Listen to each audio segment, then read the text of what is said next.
अपने अल्लाह के आगे पेश होना है, अपने दिल साफ़ करके, अपने दिलों से सारे बुत तोड़ के। असल में हमारे दिलों में बुत होते हैं बहुत से, जहाँ एक भी बुत हो वहाँ अल्लाह नहीं आता। नफ़रत के बुत होते हैं, सबसे बड़ी बीमारी तो नफ़रत है, हसद, कीने, बुग़्ज़। और हम उन्हें कह रहे होते हैं हमारे पे जिन है, भूत है, जादू है, तावीज़ हैं। ये सब आपस की, इंसानों की, हर इंसान पूरा का पूरा एटम बम से भी ज़्यादा ख़तरनाक है। ये सारी वेव्स हमारे जिस्म से निकलती हैं जितनी हैं, तो हम सारे ही एक दूसरे को इम्पेक्ट भी रखते हैं, अच्छा भी और बुरा भी। और हम अपने ही रिश्तेदारों को जिस घर में रहते हैं, कई बार उनसे तबीयत ख़राब हो रही होती है और हम कहते हैं ये फ़लाँ हमारे पे जादू करता है, सास करती है, नंद करती है, बहू करती है। ख़ुद ही मुझे बता भी रहे होते हैं, डॉक्टर साहब हर वक्त वो तस्बीह कर रही होती है मसल्ले पे घंटे घंटे, तो वो जादू कर रही होती है। ख़ुद ही आप लोग सोचें। लेकिन इसमें कोई शक नहीं है कि हम इबादत अल्लाह की अपनी तरफ से कर रहे होते हैं, तस्बीहां, नाम उसके प्यारे पुकार रहे होते हैं, दिलों में गंद होता है। और हत्ता कि हम जो दुआ मांग रहे होते हैं उसमें भी हम या सलामों की तस्बीह पढ़ रहे होते हैं और दूसरों की तबाही मांग रहे होते हैं। वो चीज़ कौल और फ़ेल का तज़ाद होता है जो रब को सख्त नापसंद है। आपको ये देखना होगा कि ये कुरान पाक किन हस्ती पे नाज़िल हुआ, किन के दिल पे नाज़िल हुआ। अब ये दिलों पे तारी हो सकता है ज़्यादा से ज़्यादा, लेकिन एक हर्फ भी तारी हो जाए उसके लिए वो कल्ब बड़ा साफ़ चाहिए, वो तज़किया नफ्स हुआ हो। एक है आम इबादत, रोज़ाना की 5 फ़र्ज़ नमाज़ें पढ़ें, ये हमारे लिए हैं, अल्लाह का इनमें से कुछ नहीं है फ़ायदा फूदा, ना अल्लाह को कुछ जाता है। ये आप लोगों के लिए है कि आपको कम से कम, हम लोगों को अल्लाह तो याद रहे दिन में, चांसेस हैं तो कम से कम 5 बार मुसल्ले पे खड़े हों, आपको खुदा याद आए। बड़े ही वो बदबख्त लोग हैं, बड़े ही बदनसीब हैं जिन्हें मुसल्ले पे बाजमात नमाज में मस्जिद पे जाके भी खुदा याद अगर ना आए, चाहे माथा घिसा के ऊपर मेहराब बन जाए, खुद हाफ़िज़ कुरान हो, लेकिन खुदा याद ना हो, ना आखिरत याद हो, ना खुदा याद हो, बहुत ही बदबख्त हैं। अल्लाह कह रहा है यही वो बदबख्त हैं, यही वो काफ़िर हैं, यही वो मुनकर हैं। और हलाकत इन्हीं जैसे नमाजियों के लिए है, नमाजियों के लिए है जो रोज़मर्रा की चीज़ मांगने पे भी नहीं देते, जो यतीम को धक्के देते हैं, यतीम, बेवा, मस्कीन, मुसाफिर, कैदी की मदद नहीं करते। कैदियों के हकूक़ भी अल्लाह बात कर रहा है। कैदी मुजरिम भी हो सकता है, मुलज़िम भी हो सकता है, दुश्मन की फ़ौज का भी हो सकता है, लेकिन अब कैदी है, अल्लाह उसके हकूक़ की भी बात कर रहा है, उसके भी खाने पीने, बेसिक ह्यूमन राइट्स की बात कर रहा है। वो नहीं आप बंद कर सकते। वो भी अगर एक नमाजी परहेज़गार है बहुत ज़्यादा, लेकिन वो बदबख्त है, उसे खुदा याद नहीं है, ये वक्त उस पर आ सकता है, वक्त पलटते देर नहीं लगती। और हम सब लोग 4 पैसे जेब में आ जाएं, कोई इक़्तिदार आ जाए, कोई किसी भी किस्म की कोई स्पेशल किस्म की हमें अल्लाह की तरफ से फ़ेवर आ जाए, तो शुक्र ये होता है कि उसमें दूसरों को शामिल किया जाए और आजिज़ी मज़ीद आ जाए। ये तो अल्लाह की मेहरबानी है। हम उसी पे कब्ज़ा भी जमा लेते हैं, उसे अपने बाप वाला राइट भी समझते हैं, वरासत भी समझते हैं, और दूसरों का जीना फिर हराम कर देते हैं। और सबसे घटिया ये होता है कि दूसरों को कमतर देखना शुरू करते हैं। ये ज़्यादा नेक इबादत, अपने आप को नेक या इबादत गुजार समझने वालों की सबसे बड़ी तबाही जो मैंने देखी है, मेरे बार बार एक्सपीरियंस में जो पेशेंट्स आए हैं, वो ज़्यादातर नेक, वो ऐसे नेक हैं जिन्हें दूसरों में खामियां नज़र आती हैं। बीवी बहुत नमाजी परहेज़गार है, खामद में कोई शरई ऐब है, वो कोई शराब नहीं छोड़ रहा या कोई और ऐसा मसला है, उसके लिए तो बद्दुआएं हैं, उसके लिए तो गुस्से हैं। ख़ुद मैं बहुत नेक हूँ डॉक्टर साहब, मैंने तो कभी तहज्जुद नहीं छोड़ी, वो तो नमाज नहीं पढ़ता। यही मसला शैतान का था कि वो आप इधर आ जाएं, अगर बैठने में मसला आज, तो शैतान का भी यही मसला था। वो बहुत नमाजी परहेज़गार था, उसने कभी कोई गुनाह नहीं किया था। आप लोग सारा कुरान देख लें, एक सिवाय उस सजदे के इनकार के, अगर अल्लाह ने उसके किसी गुनाह के बारे में ज़िक्र किया हो कि शैतान जो था वो कोई हम बिस्तरी जो ज़ना करता था या कोई सोडोमी करता था, हम जिन्स परस्त था, या चोर था, डाकू था, करप्ट था, उसने जन्नत में कोई 2 नंबर काम शुरू किया हुआ था, नहीं, वो अल्लाह की बड़ी खालस इबादत करने वाला था। लेकिन मसला उसको सिर्फ ये पड़ गया कि अल्लाह ने अगर उसे अचानक फजीलत दी, अल्लाह ने उसको एक फजीलत दी, वो आग का बना हुआ एक शैतान था, और शैतानों में से होते हुए उसने इतने जिन था, तो जिन्नों में से होते हुए, अल्लाह की हज़ार मखलूक है, जैसे आपने जरासीम भी देखे हैं, जैसे आपने कीड़े देखे हैं, जंगल में हज़ारों जानवर देखे हैं, पौधे हैं, चरिंद परिंद हैं, ये सूरज चाँद तारे हैं, कई किस्म की उसकी मखलूक है। तो उसी तरह की मखलूकों में से सारी मखलूक अपरेंटली जो है वो अल्लाह जो हमें मोटी बात बताता है तो कुछ नूर से बनी है, कोई नार से बनी है, कोई खाक से बनी है, और ये सब चीज़ें पानी से बनी हैं। तो ये 4 चीज़ें मेन हैं। जो आगे तो केमिस्ट्री लेवल पे तो आपके एलिमेंट्स हज़ारों हैं, लेकिन ये मोटी चीज़ें जो हमें समझ आती हैं, जो आम बंदे को समझ आ सकती है, केमिस्ट को नहीं। केमिस्ट ने तो आगे से केमिकल देखना कि पानी जो है वो हाइड्रोजन और ऑक्सीजन से बना है, उसके 2 हैं, उसका एक है, वो नहीं। तो ये मोटी चीज़ें जो हमारी समझ में आती हैं 4 चीज़ों से बनी हैं। अब इन चारों को जो बनी हुई चीज़ें थी, उनमें से अल्लाह ने ही जो चीज़ बताई सिखाई हुई थी, उसमें जो नूर से बनी हुई मखलूक थी, उन्हें फ़रिश्ते कहा जाता था, वो ड्यूटियों में भी ऊपर थे, वो फजीलत में ऊपर थे, उनके दर्जात ऊपर थे, काम ही डिफरेंट थे। फिर नारी मखलूक सी, खाकी मखलूक थी। जो नार से बनी हुई मखलूक थी वो सारी की सारी आग से जो बनी थी, उन्हें जिन कहते हैं, आग। और फिर जो मिट्टी से बने हुए थे उसमें जानवर भी हैं, पौधे भी हैं, दरख्त भी हैं, ज़मीन आसमान, ये क्या है आपके सूरज चांद तारे भी हैं, मिट्टी। चाहे मिट्टी में फ़र्क है, मरीख की मिट्टी कुछ और है, यहाँ की मिट्टी, खुद ज़मीन की मिट्टी जो है डिफरेंट जगह पे, कहीं काली है, कहीं चिट्टी है, कहीं किसी रंग की है, कहीं लाल है, कहीं ब्राउन है ज़रा, कहीं ज़्यादा डार्क है, वो उसकी अपनी मर्ज़ी। लेकिन ये 4 मेन चीज़ें थी। अब उसमें नंबर 2 पे आते थे जिन या नारी मखलूक। तो उस नारी मखलूक में से ये साहब थे जिनका नाम अल्लाह ने, अल्लाह के जो 4 बड़े मुकर्रब करीब तरीन 4 फरिश्ते थे, जिब्राइल, मीकाईल, इसराफील और इज़राइल याद ही नहीं, ठीक। ज़िंदगी में एक बार ही आपसे वो आगे सलाम दुआ लेता है, तो इतना याद नहीं रहता, ठीक है। तो मुझे बल्कि अभी रिसेंटली एक डॉक्टर साहब मेरे उन्होंने दुआ कर लिया कि क्लास फेलो जो होते हैं बड़े फ्रैंक होते हैं, वो पुराने दोस्त थे, पुठी सीधी हरकतें उनकी थीं। जब हम भी नेक हुआ करते थे तो उन्हें मना किया करते थे, कभी हॉस्टल में, कभी बाद भी, कि यार ये ना कर, वो ना कर। उसने कहना तुम्हें क्या पता ज़िंदगी का मज़ा क्या है। अब ज़रा उनका जिगर शिगर उड़ गया, कुछ और मसले मसाइल हो गए, तो ढूंढते ढांढते मेरे तक पहुँचे। तो पहले तो मैंने पहचाना नहीं, मतलब वो मेरे से भी कोई 10-15 साल बड़ा लग रहा था, बूढ़ा बुरा हाल। मैं खैरियत तो क्या हो गया, शरारती बहुत था। बहरहाल तो उसने कहा यार ये देख, ये रिपोर्टें देख, ये क्या है, कैंसर मैंसर मुझे कह रहे हैं, ये हो गया, वो हो गया। मैं अब तसल्ली देनी थी, मैं कि यार अल्लाह मालिक है, अल्लाह खैर करेगा, ये है वो। तो वो कहता है यार तू मुझे सूरह रहमान बता कैसे सुननी। मैं बड़ा हैरान। तो खैर मैंने उसे बता दिया। तो वो तीसरे चौथे दिन मुझे उसने फ़ोन करे, कहा कि यार मुझे तो डायरिया लग गया, ये हो गया, वो हो गया। मैंने कहा कोई बात नहीं, तो 7 दिन सुन। कहता है मैंने कहा तबीयत सुनते हुए तो नहीं ख़राब होती। कहता है सुनते हुए तो नहीं होती है, सुकून बढ़ाता है, लेकिन उसके बाद पता नहीं ये क्या होता है, कभी मुझे वॉमिटिंग शुरू हो जाती है। कुछ बीमारी का भी असर था, कुछ दवाइयों का भी। मेन चीज़ ये होती है कि आप जब डॉक्टर होते हैं तो आपका इल्म जो होता है वो आपको बड़ा डरा रहा होता है, खौफ होता है। जो मर्ज़ी आपको डॉक्टर्स भी तसल्लियाँ दें, तो आपने खुद स्पेशलाइज किया हो, आप बड़े फन्ने खां हों, तो आपके लिए उन सारी चीज़ों तसल्लियाँ समझनी ज़रा मुश्किल हो जाती हैं। बहरहाल वो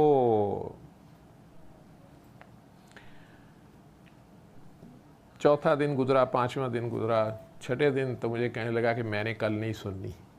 कहता मेरा ख्याल है मैं गुनाहगार हूँ, मैं अल्लाह पसंद नहीं कर रहा, मैं गंदा हूँ, मैं नंगा हूँ, मैं ये हूँ, मैं वो हूँ, काफ़ी उसके रुना धोना।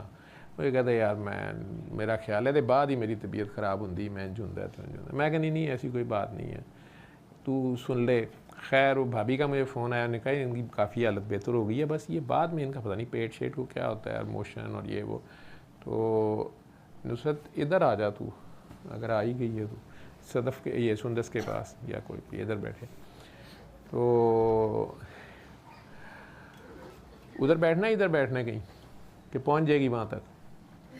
फैसलाबाद से आ गई है तो वहाँ तक भी आ जाएगी।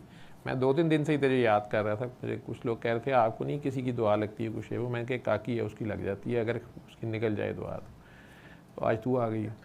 खैर तो मैं भाभी के कहने में मैं खैर उसकी तरफ चला गया रात को लेट, लेकिन गया मैं 7वें दिन। तो काफ़ी उसकी हालत ख़राब, लोटा परेड कर कर के बुरा हाल। तो मेडिसिन वगैरह भी खा रहा था, ठीक नहीं हो रहा था, सख्त आवाज़ार, मतलब मेरे जाने पे भी कोई खुश नहीं हुआ। बड़ी आवाज़ारी से मुझे कहता है कि हाँ अभी तू मेरा तमाशा देखना है। मैं कि नहीं यार कोई ऐसी बात नहीं है, कुछ नहीं होता, तू हौसला कर। वो एक लतीफ़ा मैंने सुना हुआ था, तो मैं फुट एंड पे ही उसके कुर्सी पड़ी थी, मैं वहाँ बैठा हुआ था। तो थोड़ी देर बाद मुझे कहा तू इधर आ जा। वहाँ भाभी बैठी हुई थी, वो कहीं किचन में गई। मैं कहा नहीं नहीं मैं ठीक हूँ, इधर मैं सही हूँ।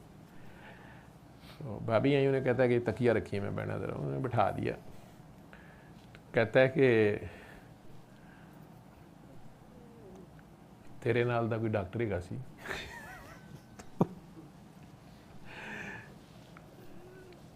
पर तू अपनी मेरे ते पाती है। मैं क्या मतलब? कहता ओदी ना किते यारी दोस्ती। हाँ जी ठीक हो गया नेट, हाँ जी वो इंटरनेट नहीं सी चल रहा, तो वो मैं ठीक नूं फिर गल हुई, काम ही ना गल हुई। लेकिन तेनों पता बाबा जी का काका हुंदा, तो वो कामी ने कहा कि सरकार मैनू लगता है कि तुहाडी ना करामत कमरे च ही है। तो वो तार लाई दी सी इन्होंने जी, हज़रत मार जड़े, हाँ जी पेंट वाले हैं। थैंक यू, ये बाजी ने कीमत दी है पेंट की। खैर, तो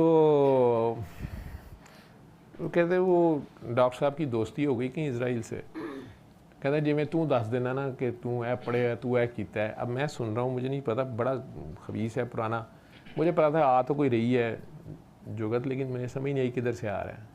कहना जिब्राइल ने कहा कि यार गल सुन, जिदे ते जिहड़ा मरीज़ आएगा ना, जिदे मैं सराहने खलोता हुआ ना राउंड ते, तू उन्होंने धड़ाले ना क्या कर, भावें मरदा है क्या बच जाएगा, मैं कह दिता ना। तो जिदे मैं पैरां ले खलोता हुआ ना, तू कह दिया कर इन्हें नहीं बचना, जिथे मर्जी ले जाओ। उसने ये करना शुरू कर दिया। ICU डॉक्टर था, बड़ी मशहूरी हो गई जी, डॉक्टर साहब कह दें तो बच जाता है जी, जो डॉक्टर साहब कह दें तो नहीं बचता। मैं हंसना शुरू हो गया, मैं उठ भी गया फुट स्टैंड से। मैं कहा यार मैं कोई सही हूँ? तो कहता नहीं सुनते सही। कहता एक दिन वो आप सुता उठा तो इजराइल उसके पैरों बैठा। तो कहता उसने फटाफट तकिया उठाया ना उस साइड पे सर का, तो इजराइल उधर आ गया। ठीक है, साथ उसकी तबीयत ख़राब होना शुरू हो गई। कहता वो घर वालों ने नोट किया कि डॉक्टर साहब को पता नहीं क्यों यार बैड ही कदे इधर होंगे ने कदे इधर होंगे ने। उन्होंने उनको कोई दवाई शवाई देने की भी कोशिश की, कोई दम दरूद भी किया, लेकिन डॉक्टर साहब जो हैं वो बेड के अंदर धमाल उनकी बंद ही नहीं हो रही, लट्टू तरह घूम रहे हैं, कभी इधर तकिया कभी उधर तकिया। तो घर वालों को डॉक्टर ने कहा हमें नहीं समझ आ रही इसे क्या मर्ज़ है, एडा वड्डा डॉक्टर है, इन्हों कोई एडी पहुंची चीज़ थी, हूँ यदा कोई अपना ही मसला है। तो घर वालों ने आखिरी हालिया निकाला, उन्होंने कहा कि एवं ही पता नहीं क्या इनका मसला है। उन्होंने पकड़े, कहना उन्होंने फड़ के ना हाथ पैर बंद देते। कहता अब इजराइल आया ना पैरों की तरफ, कहता उन्होंने कहता पुत्र मैं तेरे को मरदा नहीं था, मैनू घरदियां बन के मारे। मुझे कहता है मैं इंजी ठीक सा शराब पींदा ही मर जाता, तेरे कहने से सूरत रमान सुनिए मैं उठ जगह नहीं।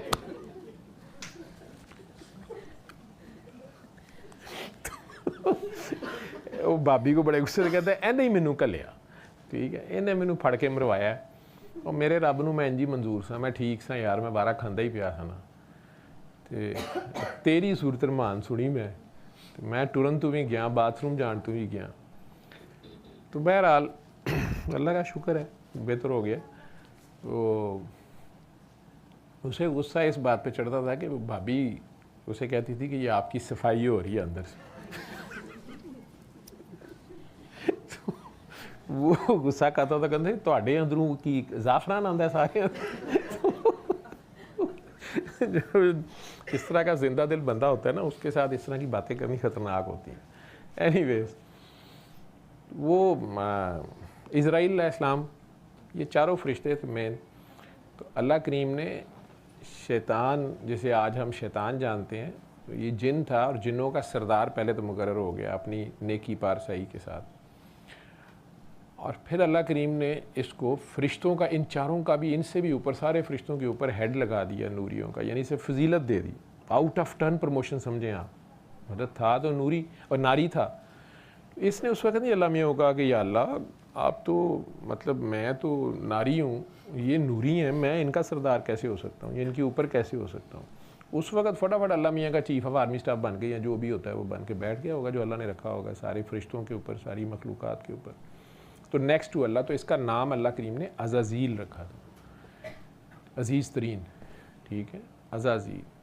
इस फसले कहते हैं कि पढ़ने लिखने का तू मान ना करी, मतें आखें तू पढ़िया, वो जबार का हार सदावे, मता रोड शुरू दुध कड़िया। सारा कीता कराया भी जो है ना, वो भी कई बार उसका कोई पता नहीं है, वो उसकी अदा, पता तो उसका है, ठीक है, पता हमें अपना नहीं होता। असल में हमें जब अपना नहीं होता पता तो हम अकड़ खां बनते हैं, वहाँ से मार खा जाते हैं। तो नेकों को भी मैंने इसी में फंसते देखा है, और उसका भी यही हाल हुआ कि आउट ऑफ टर्न उसकी प्रमोशन तो हो गई और वो चढ़ गया सीट पे। उस वक़्त नहीं कहा कि जनाब मैं तो नारी हूँ और नूरियों का सरदार कैसे हो सकता हूँ, या कैसे, ये तो आपने सबक ही नहीं दिया, या आपके मुताबिक तो ऐसे है। लेकिन अल्लाह करीम है।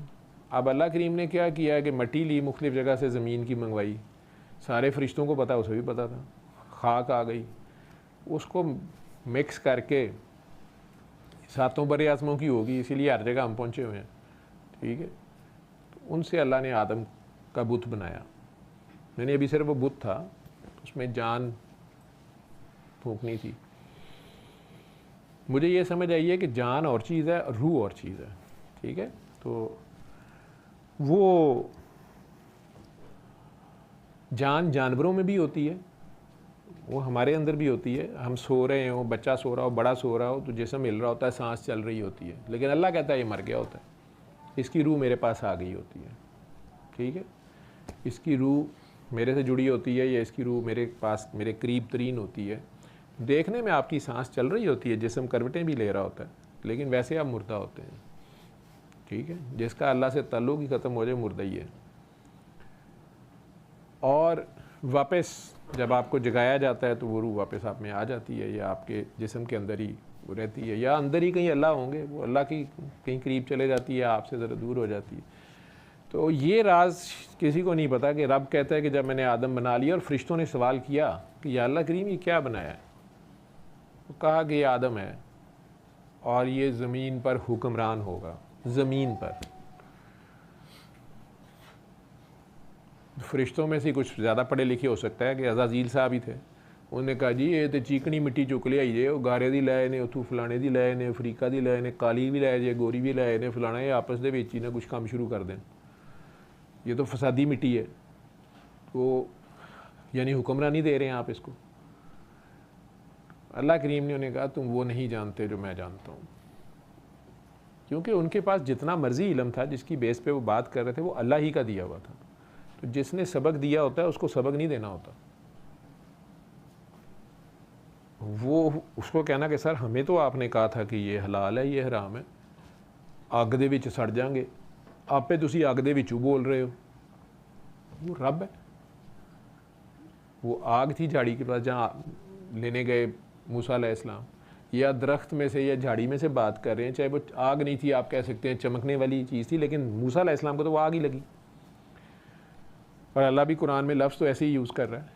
तो रब को नहीं उस आग से कुछ हो रहा है, वो कहाँ से पहुँच के बोल रहा है, कहाँ से बोल रहा है, क्या बोल रहा है, रब है।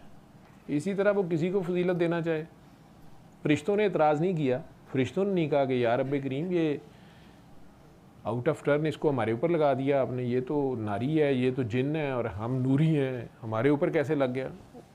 उनके अंदर सबमिशन ही थी, रोबोटिक, बस जैसे जो बता दिया गया ठीक है जी। लेकिन ये भाई साहब जो हैं, भाई साहब तो हैं ना, हमसे पहले के हैं सारे बड़े भाई साहब, ये अब चेयरमैन थे उन दिनों। तो अल्लाह मियाँ ने अचानक कह दिया चेयर एक ही है। अल्लाह कहने बेटा चेयर से उठे, नया चेयरमैन आ गया।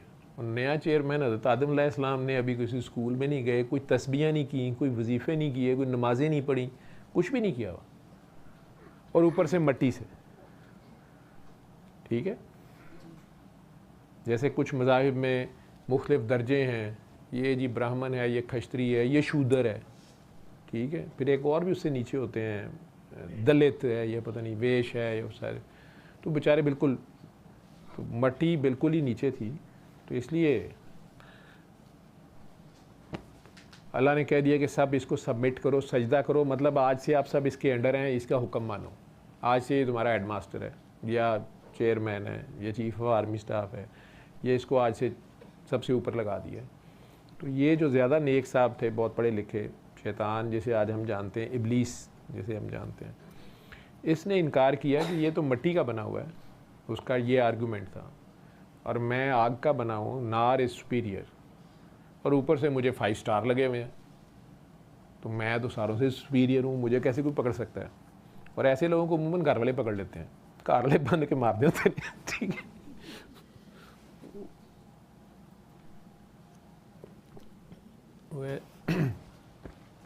लेकिन उसने वो भी कुछ नहीं किया हुआ था कि उसकी कोई एप्स्टीन फाइल्स हो, उथू फड़ जाए, वो तो यह रवाज नहीं सीगा। बहरहाल सल्ले अला सल्ले अला सल्ले अला सल्ले अला सल्ले अला शफीना सल्ले अला